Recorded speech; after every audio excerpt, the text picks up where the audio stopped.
Mga kaparokya, may nakita po tayong Facebook post from Zachary Daniel Madrinan. Ito po ay tila supporters or followers ng TV5 na kung saan mga kaparokya, ayon sa write-ups nito, ang ABS-CBN Studios daw ay nagmamakaawa. Take note, nagmamakaawa daw di umano sa pamunuan ng TV5 para ipagpatuloy ang black time ng mga programa nito sa nasabing TV network. At ayon pa dito mga kaparokya, by 2026 ay may ilalabas na nga pong panibagong programa ang TV5 na kung saan mga kaparokya ay meron pong bagong sitcom na gagawin si Bossing Vic Soto, at ilan po sa mga nakalista po dito ay yung talentadong Pinoy na alam naman po natin ay originally hosted by Ryan Agoncillo. Kung magkataon man mga kaparokya ay talagang boom ang karera ni Ryan Agoncillo sapagkat meron niya rin po itong The Good Doctor. Pero ito po mga kaparokya is unofficially sapagkat mas maniniwala po tayo kapag yung TV5 na mismo ang naglabas nga po ng list of program by 2026. So ngayon ay speculation or allegedly pa lamang po sapagkat ito po ay tila sariling opinion lamang ng Facebook post na ito ni Zachary Daniel Madrinan. So yan po ang pag-uusapan natin mga kaparokya. Pero bago yan, magpapakilala po muna ako sa inyo. Ako nga po pala si Mervin, the man behind Kaparokya TV.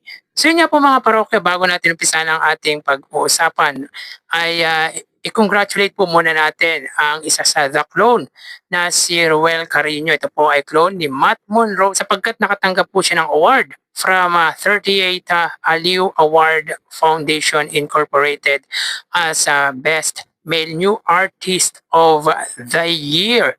So siya po ay pinarangalan bilang Best New Male Artist of the Year. So talagang laking tulong mga kaparokya ng exposure nito sa Eat Bulaga at talagang sinusuportahan po siya ng pananghaliang programa ng mga legit dabarkads. Well mga kaparokya, given na yan dahil talented naman po talaga si Ruel Carino at any genre, tulad nga po ng sinasabi natin, any genre, kahit anong genre ay kaya po netong kantahin, maparak, maparap, or jazz, kahit ano ay kaya nitong kantahin.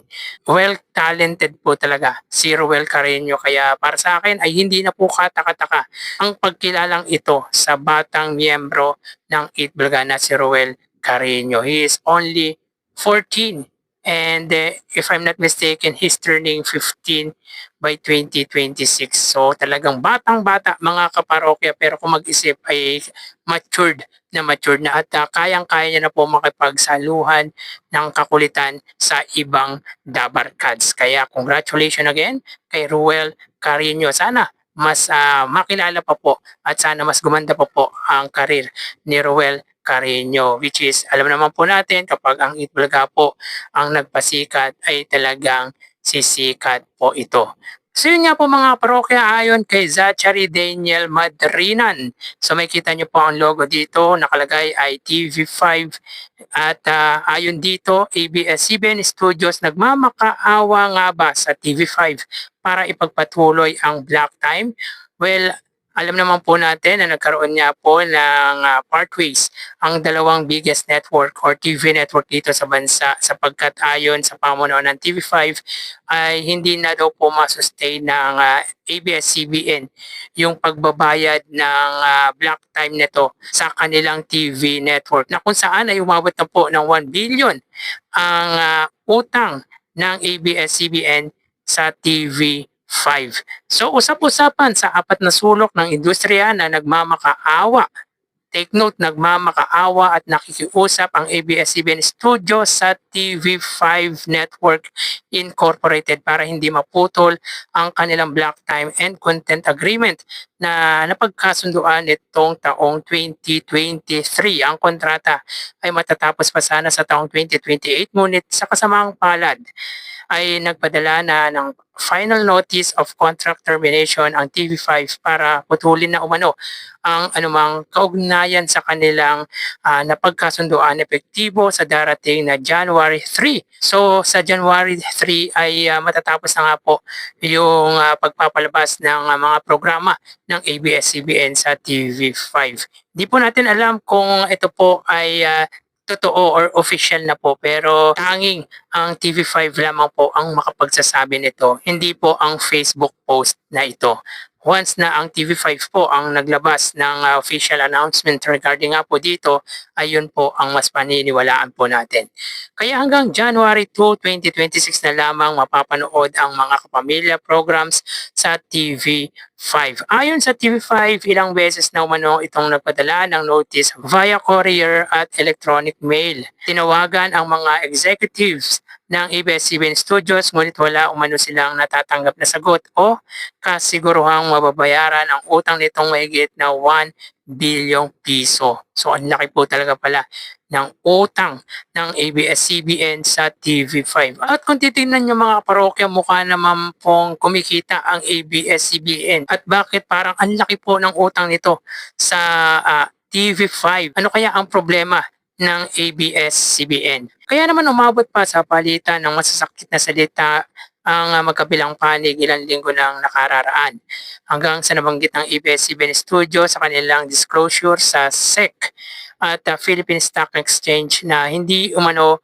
tama ang kompetisyon ng kapatid network. Subalit ilang araw ang lumipas ayon sa ating source, nag-meeting kamakailan ng dalawang panig at nakikiusap umano at nagmamakaawa ito sa TV5 na ipagpatuloy nito ang pagpapalabas ng kanilang produksyon sa television. Kapag nawala kasi ang TV5 sa kanilang mga networks, malaki kawalan at kabawasan ito sa parte ng ABS-CBN pagdating sa advertising rates, advertisers at lalo na sa kanilang mga manonood na lubang maaapektuhan or makakaapekto sa kanilang aggregated ratings dahil sa ganitong senaryo bababa ng husto ang kita ng ABS-CBN kapag tuluyan na silang binitawan ng TV5. Malawak na rin kasi naaabot ng signal ng TV5 at madami sa ibang lugar na walang A to Z at All TV2. Limitado na rin ang naaabot ng kapamilya channel sa cable at DTH.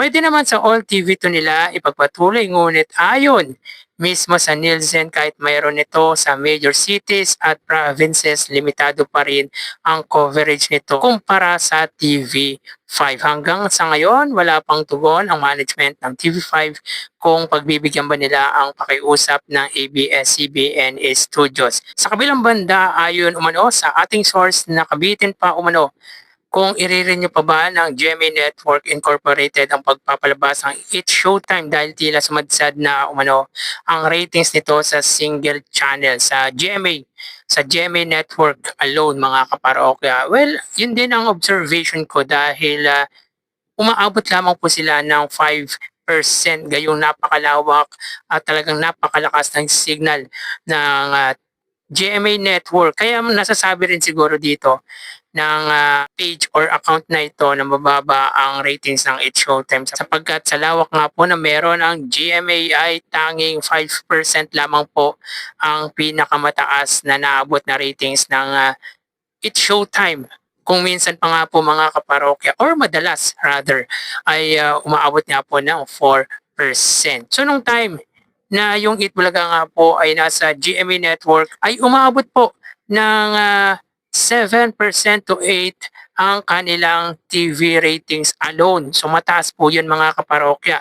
Yan yung bagay na hindi po nagagawa ngayon ng It's Showtime. Dahilan kung bakit masasabi po talaga natin na mababa nga po ang ratings ng pananghaliang programa ng ABS-CBN at nina Vice Ganda sapagkat hindi po talaga nila kayang tumaas pa sa more than 5%.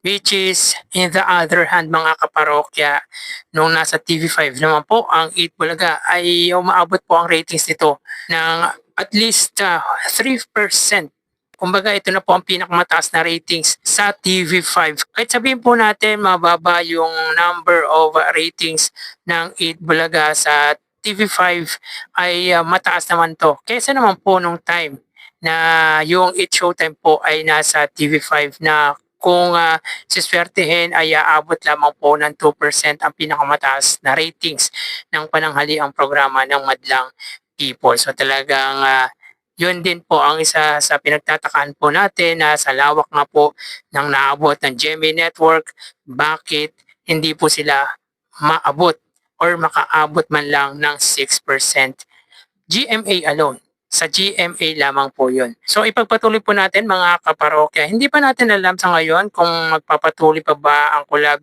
sa television dahil may bali-balitang palalakas hindi umano ng Kapuso Network ang kanilang programming sa susunod na taon. Mas maganda talaga ang kompetisyon kung marami tayong pagpipilian. Abangan natin ang susunod na mga pangyayari sa mundo ng broadcasting sa bansa lalo na at hihinto na rin ang pagsasahipapawid ng analog transmission sa Mega Manila. So yun nga po mga kaparokya, tila ayon dito ay nagmamakaawa nga po ang pamunuan ng ABS-CBN sa TV5 na ipagpatuloy daw di umano yung black time agreement between the two TV networks. At meron din po siyang inilabas na write-ups mga kaparokya na kung saan by 2026 ay nakalist na po or nakalista na nga po yung set of programming ng kapatid network. At ayon dito, a bigger and better TV5 will be expected next year. So 2026 mga kaparokya. So dito may kita po natin mga kaparokya yung The Good Doctor Philippine adaptation na kung saan kasama nga po dito si Ryan Agoncillo na lead man naman po ay si Inigo Pascual. Ito po ay pagkatapos ng Eat Bulaga. At of course, kung mapapansin po natin dito ay wala na nga po yung mga programa ng ABS-CBN. Pagdating sa Saturday program mga kaparokya, nandun pa rin po ang Eat Bulaga, The Good Doctor at yung talentadong Pinoy mga kaparokya. Sino kaya ang siyang magiging host ng talentadong Pinoy? Knowing naman na si Ryan Agoncillo yung originally hosted ng nasabing programa na isa sa sumikat na programa nga po ng TV5. And of course, may kita din po natin dito yung bubuwing sitcom ni Bossing Vic Soto. 8:30 PM po nakalagay po dito sa inilabas na listahan ng nasabing Facebook account. At sino kaya mga kaparokya, if ever, kung totoo man ito, sino kaya yung makakasama ni Bossing Vic Soto sa bubuuin nitong TV sitcom? Kasi as of now mga kaparokya ay wala pa pong ina-announce si Bossing Vic Soto regarding nga po sa nasabing bubuuing sitcom. I think mga kaparokya, sariling opinion lamang po ito ni Zachary sapagkat may kita naman po natin dito na followers at talagang supporters po ito ng TV5. Well mga kaparokya, maganda na rin po talaga na mayroon sariling programa yung TV5 na sa gayon ay mas maging competitive pa po sila. Yung tipong hindi na po sila nanghihiram ng ilang programa from ABS-CBN. Dahil tulad niya, nagkakaroon po sila ng problema pagdating sa bayad. Kaya para sa akin, mas mainam na po yung gumawa po ng sariling programa. Yung mismong sila po ang magpo-produce. Nang sa gayon ay ma-expose yung sarili po nilang talent. Since nandiyan naman po mga parokya, si Johnny Manahan, isa sa pinakamagaling na direktor dito sa bansa pagdating sa mga program. So malaking tulong po yung naging bahagi nga po dito ang Eat Bulaga sapagkat alam naman po natin na malaki po ang hatak sa viewers ng nasabing noontime show led by Tito Vic and Joey. And of course, pagdating sa pagdedirect ay isa po sa respetado si Sir Johnny Manahan. Malaki po may tutulong nito mga kaparokya sa TV5. So disclaimer lamang po mga kaparokya, I think ito po ay sariling opinion lamang po ng Facebook account na Zachary Daniel Madrinan dahil kitang-kita naman po mga kaparokya na supporters at followers po ito ng TV5. Maybe ay against po to sa Kapuso at sa ABS-CBN dahilan kung bakit naglalabas po siya ng gantong write-ups. So mas maniniwala po tayo if ang pamunuan niya po ng TV5 ang siyang maglalabas ng statement or announcement regarding sa mga programa bubuuin nito by 2026.